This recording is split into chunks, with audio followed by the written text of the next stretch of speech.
தெளிவுறவே அறிந்திடுதல். தெளிவுறவே அறிந்திடுதல், தெளிவு தர மொழிந்திடுதல். சிந்திப்பார்க்கே களிவளர உள்ளத்தில் ஆனந்த கனவு பல காட்டல், கண்ணீர் துளிவர உள்ளுருக்குதல். இவையாவும் நீ அருளும் தொழில்களன்றோ என மகாகவி சுப்பிரமணிய பாரதியின் சரஸ்வதி வணக்கத்தை முன்வைத்து கண்ணியத்திற்கும் போற்றுதலுக்கும் உரிய ஆனந்தம் என்கின்ற மகுட பெயரை தாங்கி இயங்கி வரக்கூடிய சமூக சேவை மையத்தின் ஆணிவேராக திகழும் என் அருமை சகோதரர் திரு செல்வகுமார் அவர்களே, இந்த நிகழ்ச்சிக்கு நான் வருவதற்காக என்னோடு தொடர்ந்து தொலைபேசியில் பேசிக் கொண்டிருந்த அருமை சகோதரர் திரு ராஜ்வேல் அவர்களே, மேடையில் என்னோடு நாற்காலிகளை பகிர்ந்து கொண்டிருக்கக்கூடிய என் ஆருயிர் சகோதரர் திரு நந்தகுமார் ஐஆர்எஸ் அவர்களே, திரு ஜெயராம் அவர்களே, திரு சிவகுமார் அவர்களே, திரு சதீஷ் அவர்களே, குழுமி இருக்கக்கூடிய தமிழ் உறவுகளே, வணக்கம். எனக்கு முன்னாலே என்னை அறிமுகம் செய்த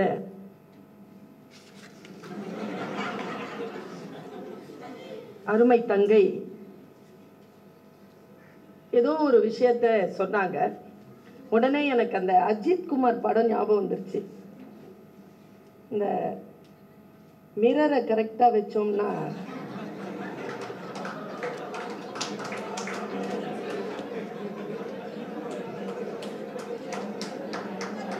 வண்டி ஸ்டார்ட் ஆகுதான்ட்டு.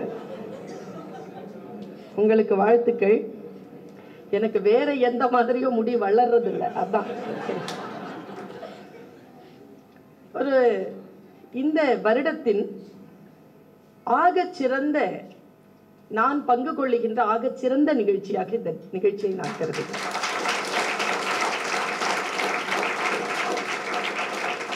எந்த ஒரு நிகழ்ச்சிக்கும் ஏதேனும் ஒரு நோக்கம் இருக்கும்.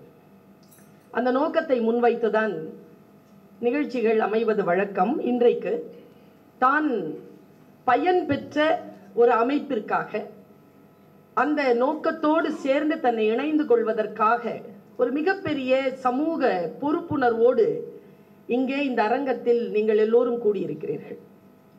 எனக்கு முன்னால் பேசிவிட்டு சென்ற அருமை பெருந்தகை திரு தர்மராஜ் IPS அவர்கள் ஒரு 5 to 8 நிமிடம் தான் பேசினார்.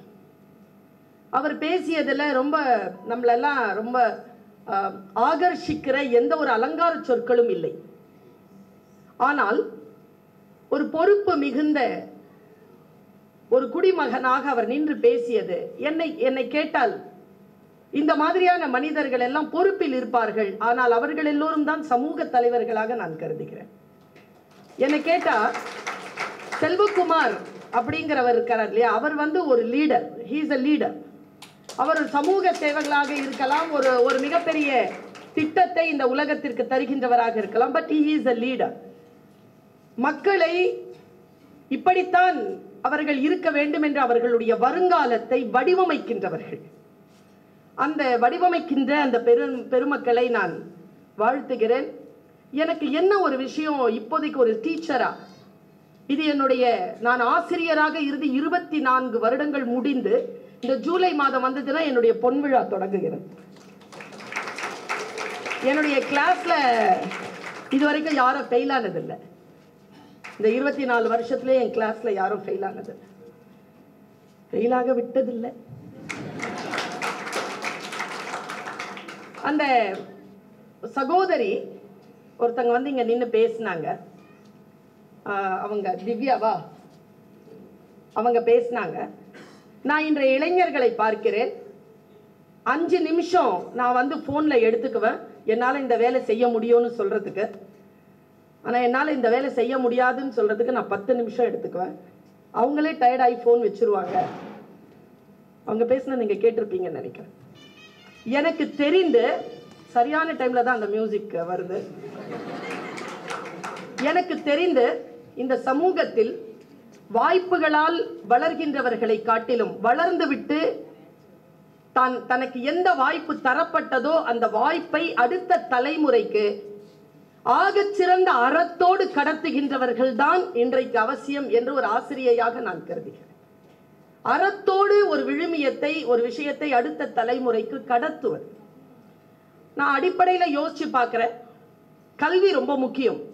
இப்ப சதீஷ் சார் பேசும்போது ஒரு ரொம்ப ஃபேண்டசியா இருந்தது. எனக்கு 40 வயசு தான் எனக்கு ஆகுது. ஆனால் நான் 2000க்கும் அதிகமான வீடுகளை நான் கட்டி சுப்ரீம் கோர்ட் ஜட்ஜில் இருந்து எல்லோருக்கும் நான் தந்திருக்கிறேன் என்று அவர் பேசுகின்ற பொழுது, நிறைய படித்தவங்களுக்கு நான் வந்து சம்பளம் கொடுத்துட்டு இருக்கேன் அப்படின்னு அவர்கள் பேசுகின்ற பொழுது ஒரு ஃபேண்டசைஸ்டான ஒரு விஷயம் எனக்கு வந்து தெரிஞ்சது.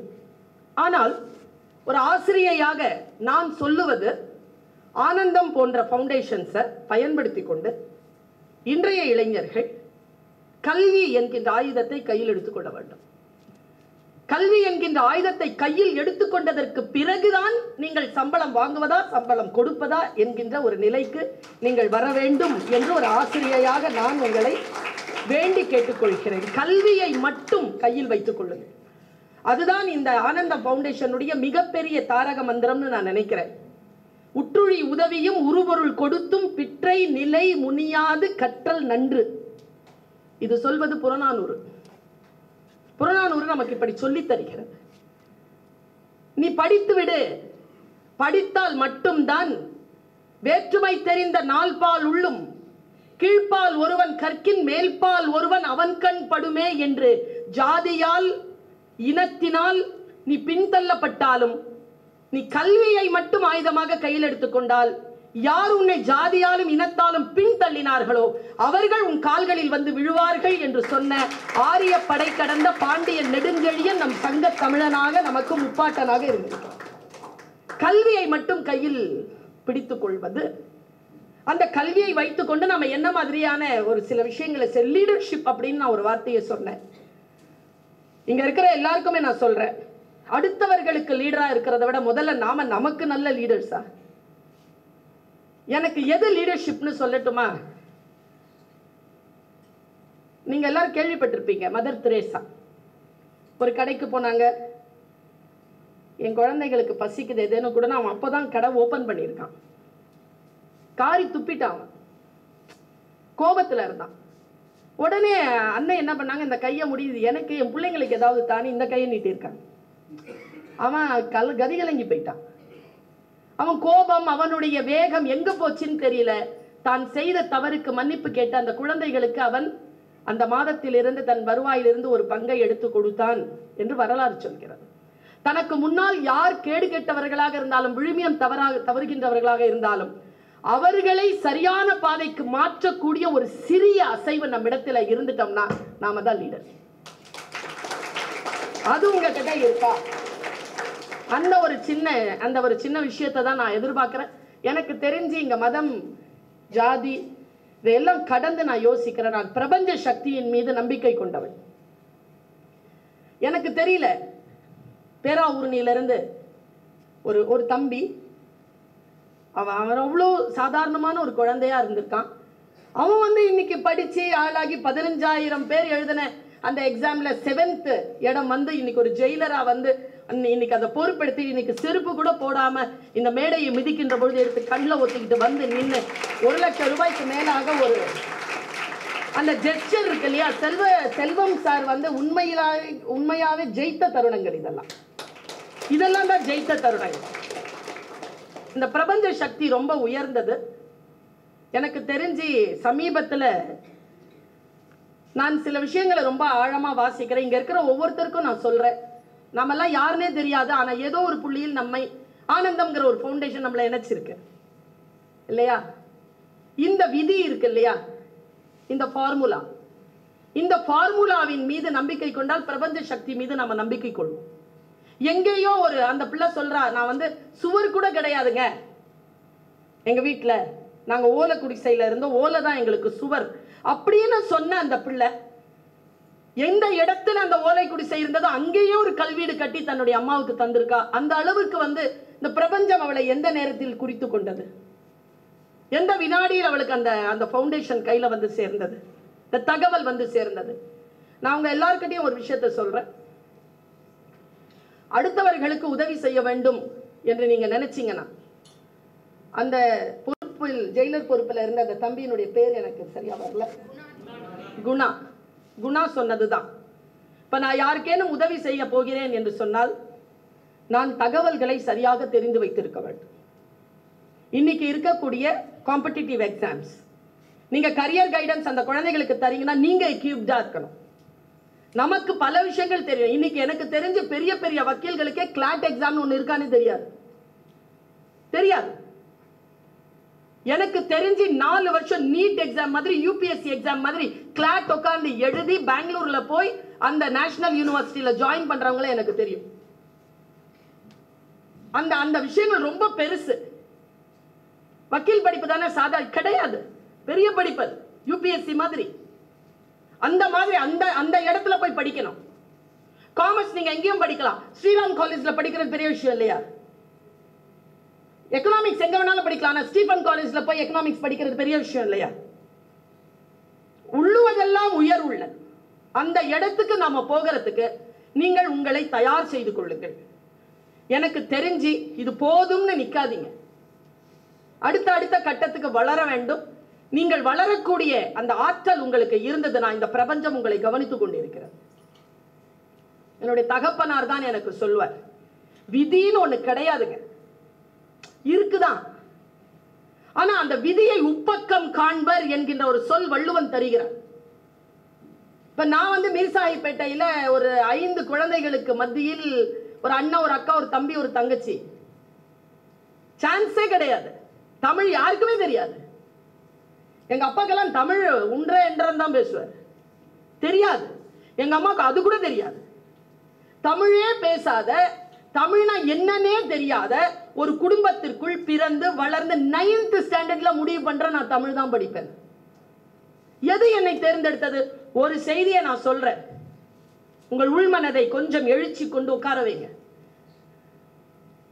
நீங்கள் தயாராக இருந்தால் அந்த துறை உங்களை தேர்ந்தெடுத்துக் கொள்ளும். நீங்க தயாரா இருக்கும். நீங்க தேடி எந்த துறைக்கும் போக வேண்டிய அவசியமே கிடையாது. நீங்க தயாராக இருந்தால் அது உங்களை சேரும். சீடன் தயாராக இருந்தால் குரு சேருவான். குருவை தேடி போக வேண்டிய அவசியமே இல்லை. நான் சொல்லுவது அப்படியே மாற்றி போடுகின்ற ரொம்ப நுட்பமான செய்தியை நான் பேசிக் கொண்டிருக்கிறேன். கற்றறிந்த அவை வாழ்க்கையில் ஏதேனும் சாதிக்க வேண்டும் என்கின்ற முடிவோடு இருக்கக்கூடிய இளம் ரத்தம் ஓடுகின்ற ஒரு அவை என்பதனால் இதை சொல்லுகிறேன். ரூமியை பற்றி நான் எப்பொழுதும் சொல்லுவேன். என்னுடைய எல்லா யூடியூப்லயும் 138 சேனல்ல என்னுடைய பேச்சு வரதான். எனக்கு தெரியாது. நான் ஃபேஸ்புக்கை கூட நான் ஹேண்டில் பண்றது. எனக்கு அந்த ட்விட்டர், இன்ஸ்டாகிராம் எதுவும் நான் ஹேண்டில் பண்றது இல்லை. டைம் இல்லை. அதான் உண்மை. யாரோ ஒருத்தங்க பண்றாங்க, அதை நான் கண்காணித்துக் கொள்கிறேன், அவ்வளவுதான். ஆனா உண்மையா நான் சொல்றேங்க, நீ எதை தேடுகிறாயோ அது உன்னை தேடுகிறது. ரொம்ப பெரிய விஷயம் நான் சொன்னது. நான் போய் ஒரு ஃபர்ஸ்ட் இயர் ஸ்டூடெண்ட்ஸ் இண்டக்ஷன் ப்ரோக்ராம்ல இதை போய் சொல்லிட்டேன். இது ஜலாலுதீன் ரூமி சொன்னது மஸ்னவில. அந்த 17 வயசு பையன் எழுந்து நின்று கத்துறான், இன்னொரு வாட்டி சொல்லுங்க மேடம், நீ எதை தேடுகிறாயோ அது உன்னை தேடு. நிஜமாவா மேடம்? நம்பலாமா மேடம்? நான் எதை தேடுகிறேனோ அது என்னை தேடுகிறதா? டேய், நான் சொல்ல வந்தது வேற. நான் ஒண்ணு சொல்றேன் பாருங்க, எதை வேணாலும் தேடுங்களேன், எதை வேணாலும் தேடுங்க. கவனம்.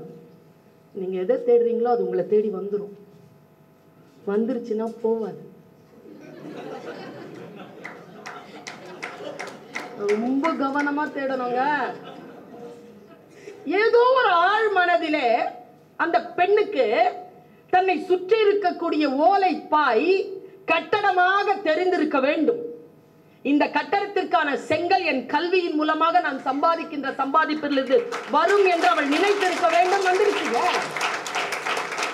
அப்படிதான். எனக்கு சதீஷ்கரை பிடிச்ச விஷயம் என்ன தெரியுமா?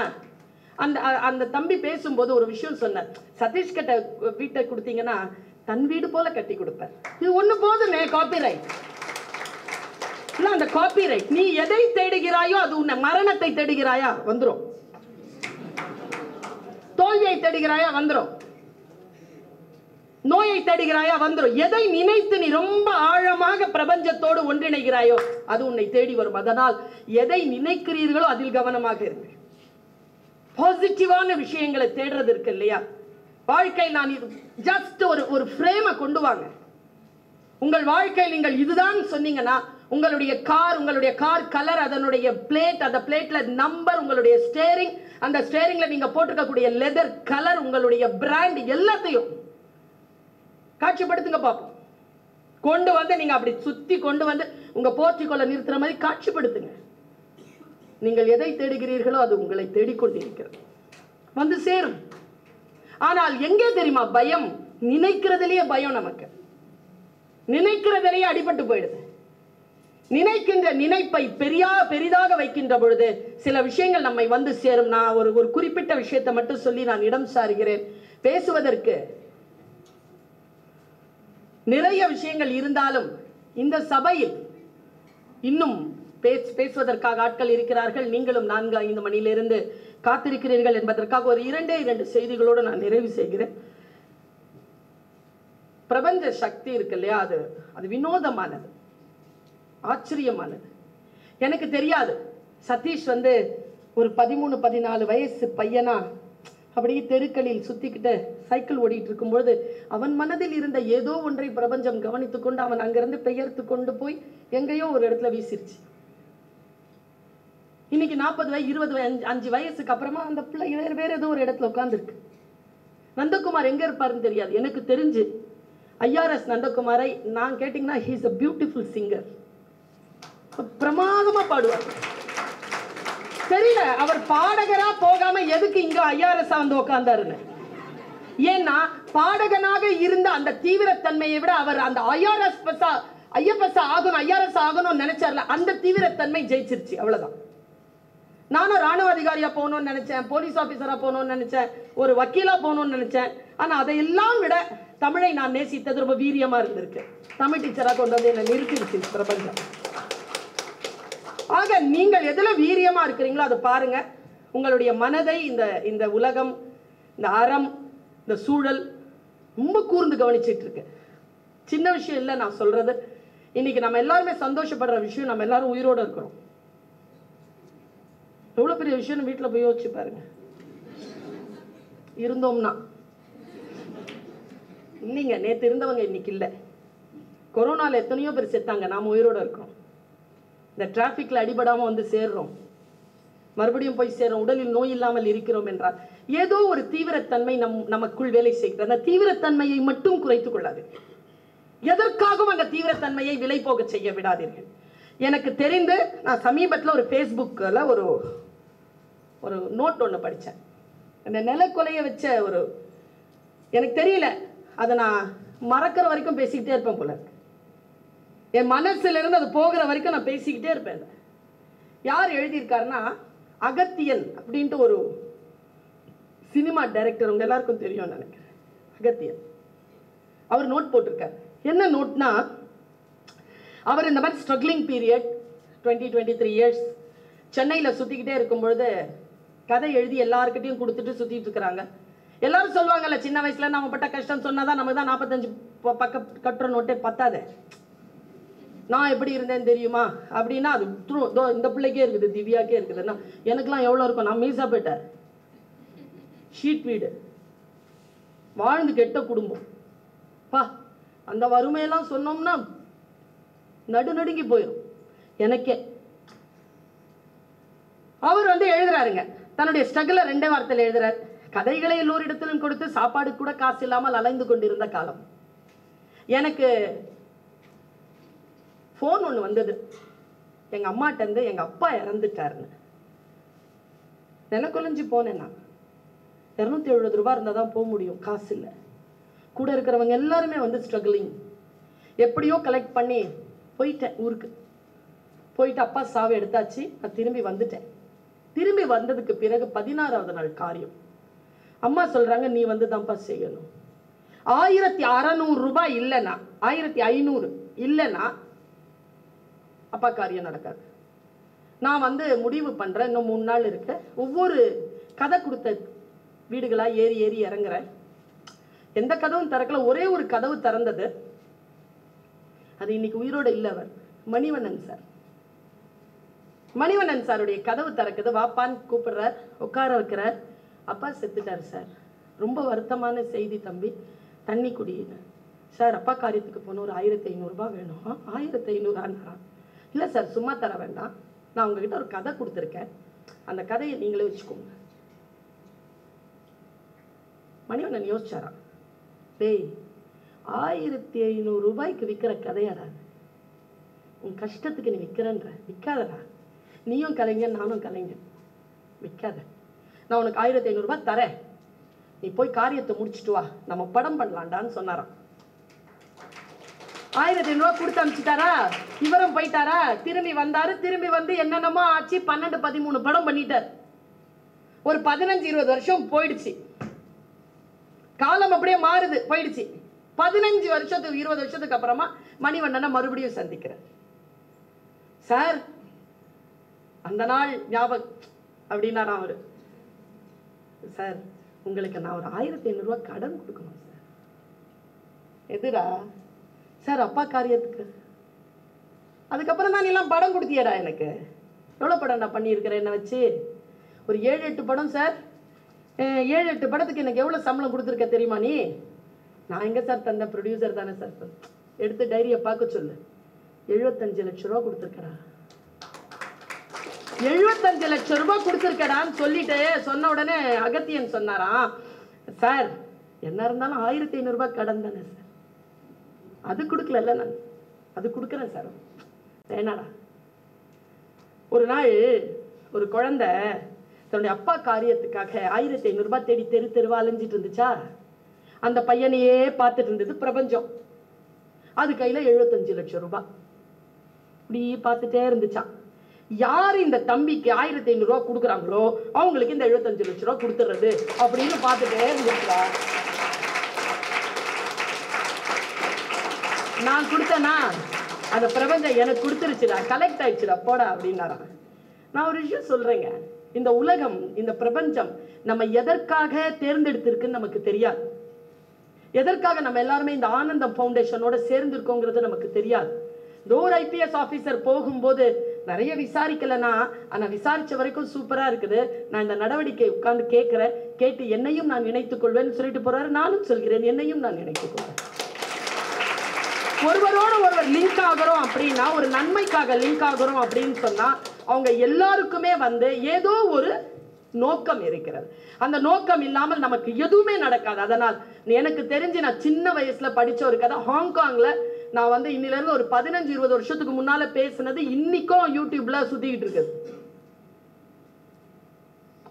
ஒரு கணக்கு சொல்வேன் நான், 7ல இருந்து 9 போகுமா? ஞாபகம் இருக்கா? 7ல இருந்து 9 போகுமா?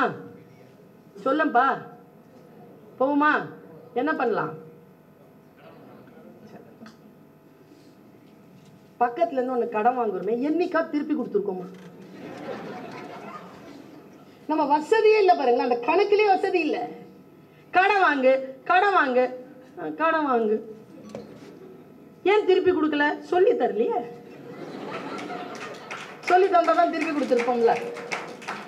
சீன நாட்டில் எப்படி சொல்லி தராங்க தெரியுமா? சீன நாட்டில் நான் சொல்றேன், 2005ல் நான் லீடர்ஷிப் ப்ரோக்ராம்காக US போயிருந்த போது சீன நாட்டிலே எப்படி சொல்லி தருகிறார்கள்னு அவர் சொன்னார். 7 1ஆம் கிளாஸ் பசங்களுக்கு தானே சொல்றாங்க. 7 தவிக்குமா, தான் வீட்டுக்கு ஒரு எண் வந்திருக்கு, பெரிய எண், தன்னை விட பெரிய எண், கழிக்கணும். இல்லை, என்னடா செய்யறது அப்படின்னு தவிச்சிருந்தா, பக்கத்தில் இருக்கும் ஒரு எண் தன்னிலிருந்து ஒன்றை தந்து உதவும். இப்ப அந்த தாற்பயத்தை சொல்றேன் பாருங்க. இப்ப நந்தகுமார் சார் போயிட்டாரா, ஜெயராம் சார் கிட்ட இருந்து நான் ஒரு 50 ரூபாய் வாங்குறேன், அது கடன். யாருக்கு திருப்பி கொடுக்கணும்? ஜெயராம் சார் திருப்பி கொடு. இப்போ ஃபவுண்டேஷன் எனக்கு ஒரு டீ கொண்டாந்து கொடுத்துச்சு, சரியான பசி எனக்கு கொடுத்துச்சா, குடிச்சிட்டேன். வீட்டுக்கு போயிட்டு ஒரு பார்சல் வாங்கி மறுபடியும் அனுப்பவா? ஆனந்த ஃபவுண்டேஷன் கமிச்சு விட்டுருவா? பாருங்க, இவர்கிட்ட இருந்து நான் பெற்றது கடன், இவருக்கே தர வேண்டும். பட் நான் டீ குடிச்சேன் பாருங்க, அது எனக்கு அவர்கள் செய்த உதவி அது உள்ள இருக்கு. இது யாருக்கு தெரியுமா திருப்பி கொடுக்கணும்? என் முன்னால் யாரேனும் தாகத்தோடு வந்தால் அவர்களுக்கு நான் அதை திருப்பி தரேன். உதவி என்பது தேவைப்படுகின்றவர்களுக்கு செய்வது. இப்போ உங்களுக்கு கிடைச்சிருச்சு. நீங்க உங்களுக்கு முன்னால் யார் வந்தாலும் அது கடனாக திருப்பி கொடுக்கப்பட வேண்டும். அப்படியே கையில வச்சிருக்க கூடாது. வேதாத்திரி மகரிஷி சொல்ற 5 கோடி ரூபாய் சம்பாதிக்கிறியா, சம்பாதிச்சுக்கோ. ஆனா மறுபடியும் 5 கோடி ரூபாய் சம்பாதிச்சு எங்க இருந்து காசு எடுத்து அங்க திருப்பி அந்த சமூகத்துக்கு கொடுத்துட்டு போ அப்படிங்கிற சமூகத்திற்கு கொடுக்கின்ற வழக்கம் இருக்கு இல்லையா? அது ஆகப்பெரிய, அது மதங்களிலேயே நமக்கு சொல்லப்பட்டு இருக்கு. நாம் எதை பெற்றோமோ அதை இந்த உலகத்தில் இருந்துதான் பெற்றோம். நாம் எதை தருகிறோமோ அதுவும் இந்த உலகத்திற்கு தான் தருகிறோம். இறைவன் நம்மை வித்தியாசமான முறையில் தேர்ந்தெடுத்திருக்கிறார். ஒருவர் நமக்கு கொடுக்கின்ற அளவிற்கு நம்மை அறிவுபூர்வமாக, நமக்கு உணர்வு பூர்வமாக நமக்கான சூழ்நிலையை வகுத்திருக்கிறார். அதனால் நன்றி அறிதலோடு அதை எடுத்துக்கொண்டு நமக்கு எது விதியாக இருந்தாலும், நீங்க சந்திக்கிற எல்லா குழந்தைகள் கிட்டையும் சொல்லுங்க, நான் முதல்வன்ற திட்டத்தில் நான் என்னை சேர்த்து கொண்டிருக்கிறேன். 10 வாலண்டியர்ஸை எடுத்து கவர்மெண்ட் ஸ்கூலுக்கு அனுப்புறோம். நாளைக்கு 6ஆம் தேதி ரிசல்ட் வரப்போகுது. அந்த 10 குழந்தைகளுக்கும் என்னென்ன எங்கெங்கெல்லாம் எக்ஸாம்ஸ் இருக்கு, என்னென்னலாம் பண்ணணும்ன்றதுக்கான ஃபுல்லா அவங்களை எக்யூப் பண்ணி நாங்க அனுப்புறோம். இது பெரிய உதவி. பணத்தை விட பெரிய உதவி வழிகாட்டுவது. வழிகாட்டுவது போல் பெரும் உதவி வேறு எதுவுமே கிடையாது. சரியான வகையில் வழிகாட்டுங்கள். திருச்சியில நான் பேச போயிருக்கிறேன். ஸ்கூல் பேர் சொல்ல விரும்பல. ஒரு பையன் சார், நான் பேசி முடிச்சுதான் ஒரு பையன் அங்க நின்று தேசிய கீதம் பாடுறாங்க எல்லாரும். அவன் பாடுறது எனக்கு சரியா படலை. டீச்சர்ல ஆசனா குற்றம், இரிதல்னா களைதல். குற்றங்களை களைபவர்கள் ஆசிரியர்கள். எப்ப பார்த்தாலும் ஏதாவது பேப்பர் கொடுங்க, திருத்தி கொடுத்துருவோம். நான் வேலைய பிழைகளை திருத்துவது, ஆசு இரிதல். அவன் பாடுறான் ஜனகன மன கன ஜனமன கனஹே ஜனமன ஜனமன, இப்படி பாடுறான் சார். நல்ல பெருசா வளர்த்தியா இருக்கிறான். கடைசியால அதை மட்டும் கரெக்டா சொல்லி முடிச்சிட்டான். நான் கீழே இறங்கி வந்தோன்னு அவன் கையை பிடிச்சிட்டேன். மிஸ், உனக்கு ஜனகன மன தெரியாது தானே? மிஸ் விட்டுருங்க மிஸ், +2 மிஸ், மார்ச் மாசம் ஆயிடுச்சு மிஸ், விட்டுருங்க மிஸ், அடுத்த வருஷம் கத்துக்கிறேன் மிஸ், யாருக்கிட்டையும் சொல்லாதீங்க மிஸ்ங்கிறான். சார், இந்த பஞ்சாயத்து போய்கிட்டே இருக்கும்போது போலீஸ் உள்ள வந்துருச்சு. வாழ்க்கையில மறக்க முடியாத ஒரு விஷயம், அதை சொல்லிட்டு போறேன். போலீஸ் உள்ள அந்த டீச்சரா இருக்கிறதெல்லாம் ரொம்ப பெரிய கஷ்டம். ஐஆர்எஸ் சார், நீங்களாம் வீடு கட்டிக்கலாம், நீங்க எல்லாம் கம்பெனி நடத்திக்கலாம், என்ன வேணாலும் பண்ணி, டீச்சரா இருக்கிற மாதிரி எல்லாம் ஒண்ணு மேல இருந்து கீழே குதிக்க போயிடுச்சு. நான் அப்ப பிடி டீச்சர், என்ன சொல்றாங்க போய் பிடிச்சிட்டு. ஆமா சார், நான் செக்யூரிட்டியை தேடிட்டு மேல போறேன். இந்த அம்மா கேக்குது, எங்க ஹெட் ஆஃப் த இன்ஸ்டிடியூஷன், ஏன் குதிக்கிறேன்? அந்த டைம்ல கேட்க வேண்டிய கேள்வியா சார் அது? அவங்களுக்கு எதையும் டாக்குமெண்ட் பண்ணிடணும். அது கீழே வந்து செத்து போச்சுன்னா அது எப்படி செத்துச்சுன்னு யாருக்கு தெரியும்? அதனால அதுக்கு முன்னாலேயே அது டாக்குமெண்ட் பண்ணுது. அது சொல்லிச்சு பாருங்க ஒரு பதில், நான் ஏன் குதிக்கிறேன்னு எக்கனாமிக்ஸ் மிஸ்ஸுக்கு தெரியும்ன்றுச்சு. அவங்க டொம்முன்னு கீழே மயங்கி விழுந்துட்டாங்க. அவங்களுக்கு ட்ரிப்ஸ்லாம் ஏற்றிதான். அவங்க ரொம்ப கஷ்டம் சார் டீச்சரா இருக்கிறதெல்லாம். அவங்களோட நெருங்கியும் இருக்க முடியாது, நெருங்காமலும் இருக்க முடியாது. ஐயோ, நான் ஒரு நாள் ஒரு பிள்ளைய திட்டினேன்ட்டு அது 3 நாள் ஸ்கூலுக்கு வரல, காலேஜுக்கு வரல. 3 நாள் நான் குளிக்கல, சாப்பிட, கல்யாணம் ஆன புதுசு வேற, எனக்கு சாப்பிடல சார், நான் தூக்கம் வரல. 3ஆவது நாள் வந்து உட்காந்துருக்கு, பரதேவத்தை வந்துட்டியா, நீ காப்பி அடி இருக்காம போ, உயிரோடு இரு, நீ காலில் வேணாலும் உன்னை நான் ஒன்றும் சொல்ல மாட்டேன். டீச்சராக இருக்கிறது அவ்வளோ கஷ்டம். நான் வந்து இப்படி வரேன், போலீஸ் வந்துருச்சு உள்ள, கூப்பிட அந்த பையனை அப்படின்னா. அது பின்னால் ஒரு ஹாஸ்டல் சார், ஹாஸ்டல்லேருந்து ஒரு பையன் வரான், ஒரு 14-15 வயசு இருக்கு. எப்படி இருக்கான்னா, இப்போ ஒபாமா சார் இருக்கார்ல பிரசிடென்ட்டுங்க, அவர் 14-15 வயசுல எப்படி இருப்பார்? அப்படி இருக்கான். ஒரு மாசம் இப்படி இருக்காங்க, பல தக ஜாக்குவார் மாதிரி இருக்கான். வரான், அப்படியே வந்து இப்படி நின்று பார்க்குறான். பிடி டீச்சர் பக்கத்தில் நிற்கிறார், குச்சி வச்சுக்கிட்டு. போலீஸ்கார், செஞ்சியாடா? எடுறாத. என்ன நடந்தது என்ன சொல்கிறாங்க, வாங்க. இல்லை நான் நிற்கிறேன், என்ன நடந்தது? ஒன்றும் இல்லைங்க, சுவருக்கு அந்த பக்கம் வந்து ஒரு நாயர் கடைங்க. அந்த நாயர் கடையில் டீ, இவனுங்க ஒரு டீ வாங்குறதுக்கு 6 பேர் போவானுங்க டெய்லி. பிஸ்கெட்ஸ் எல்லாம் சாப்பிட்டு வருவானுங்க. ஆனால் ஒரு டீக்கு தான் காசு. ஏன்னா பிஸ்கெட் எடுக்கிறதே தெரியாது. சரியா? எள்ள கூட 7ஆ பிரித்து திம்பாங்க இந்த 5-6 பேரும். அவ்வளோ ஒத்துமை. ஒரு டீ இதுங்க எல்லாம் சேர்ந்து குடிச்சிருக்குதுங்களா. டெய்லி அப்படி இருக்கும்போது அந்த நாயருக்கு தெரிஞ்சு போச்சு இது வந்து பிஸ்கெட் எடுக்கிறாங்கன்னு. அவர் பெரிய கண்ணாடி பாட்டில் இருக்கும் தெரியுமா, பெரிய மூடி அது வாங்கி வச்சுட்டார். இவன் 2 நாள் பார்த்தான், பிஸ்கெட் எடுக்க முடியல. 3ஆவது நாள் டப்பாவை காணும். டப்பாவை எடுத்துட்டான் சார். அந்த டப்பாவை இவன் தான் எடுத்தாண்டு போலீஸ் கிட்ட சொல்லி கூட்டிட்டு வந்தது யாருன்னா, அந்த 5 பேர்ல ஒருத்தன் அன்னைக்கு மட்டும் 4 பிஸ்கெட் கேட்டிருக்கான். இவன் தர மாட்டேன்ட்டான். போலீஸ் உள்ள வந்துருச்சா, இதான் ஹிஸ்டரி தெரிஞ்சு போச்சு அவங்களுக்கு, இதான் கேஸ் ஸ்டடி. எடுறாத.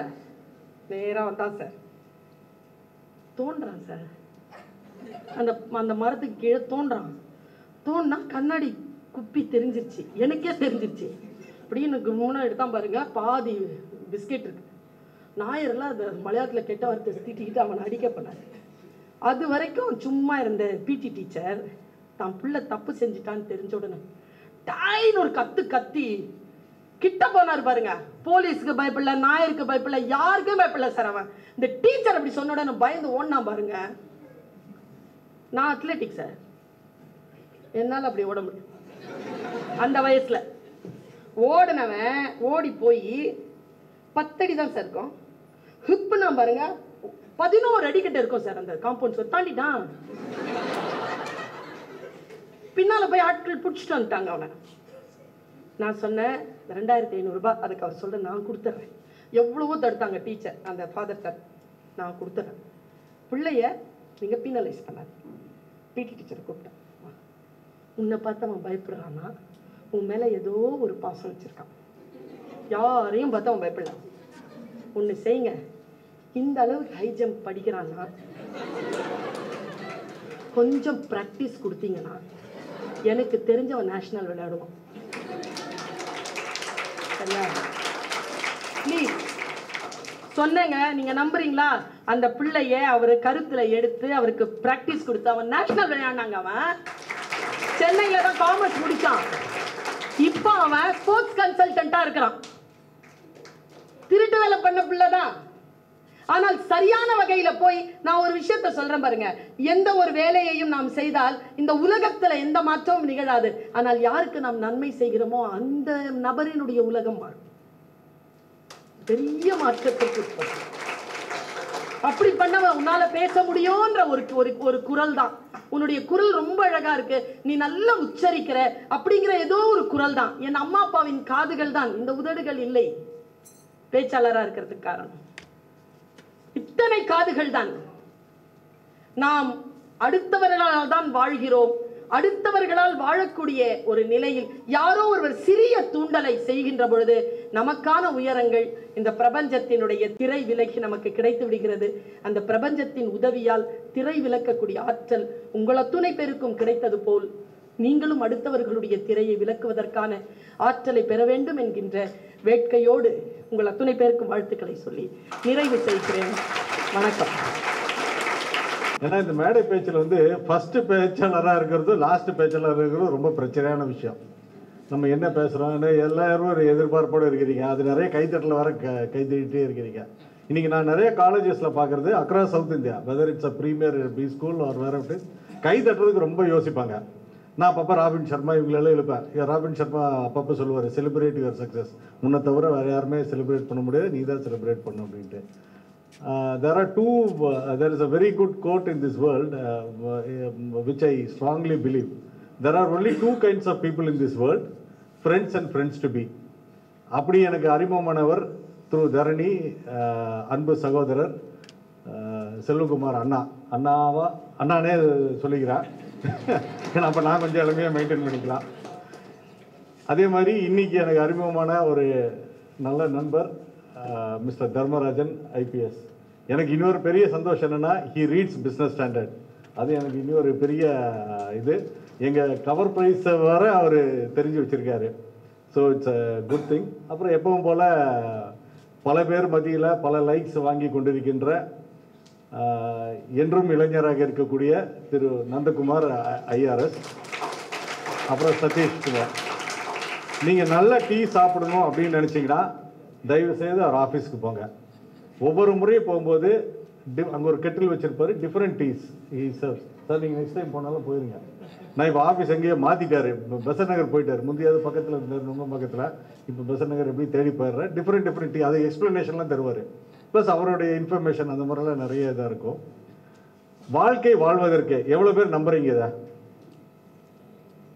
இப்போ இதே யோசிச்சு கை தூக்குறீங்க. பரவாயில்ல, உங்களை பார்க்கும்போதெல்லாம் எனக்கு இது ரொம்ப நம்பிக்கை இருக்குது. என் நண்பர் ஒருத்தர் இருக்கார் பொள்ளாச்சியில், மயில்சாமின்னு. அவர் ஃபஸ்ட்டு ஃபோன் எடுத்தோன்னே இந்த வார்த்தை தான் சொல்லுவார், வாழ்க்கை வாழ்வதற்கு. நமக்கே ஒரு இதாயிரும். ஸோ இந்த வாழ்க்கை வாழ்வதற்கு கரெக்டு, எல்லாம் ஓகே. பட் இதுக்கு என்னென்ன தேவை? பணம் தேவையா? இல்லையா? சரி, சூப்பர். படிப்பு, ஆர்வம், ஊக்கம், உற்சாகம் எல்லாமே தேவை. வீடு, வசதி, மனைவி, கணவன், உறவு முறை, பிரச்சனை எல்லாமே தேவை. இது எல்லாமே தாண்டி ஒன்று இருக்குது. இதுக்கு இது ரொம்ப தேவை. என்ன? தன்னம்பிக்கை. அதையும் தாண்டி, அப்புறம் அதையும் தாண்டி மன நிம்மதி. எல்லாமே நீங்க வச்சிருக்கீங்கப்பா. ஆனந்தம், இதுதான்ப்பா மெயின் எசன்ஸ். இதை நோக்கி தான் நம்ம வாழ்க்கையே ஓடிட்டு இருக்குது. அது நம்மளுடைய சமுதாயத்தில் நடக்கக்கூடிய ஒரு அவலங்களை போற்று மீன்ஸ் அவலங்களை பிரதிபலிக்கக்கூடிய ஒரு படம். அது ரொம்ப உண்மையான ஒரு விஷயம். கல்வி மட்டும்தான் ஒருத்தனுக்கு மேன்மையை கொடுக்கும் அப்படிங்கிறத நம்பி உங்களுடைய ஃபவுண்டர் சேர்மன் இந்த ஆனந்தம் என்ற விழுதுகள்ன்ற ஃபவுண்டேஷனை ஆரம்பித்து இத்தனை ஒரு 871 பேர் இது வரைக்கும் நாங்கள் உருவாக்கியிருக்கோம் அப்படின்னு என்கிட்ட ஒரு ஸ்டாட்டிஸ்டிக்ஸ் சொன்னார்.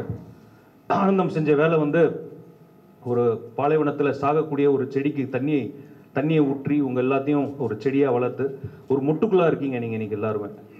ஆனால் பல கடமைகள் உங்களுக்கு இருக்குது. எல்லாருமே எல்லாருமே செட்டிலான ஒரு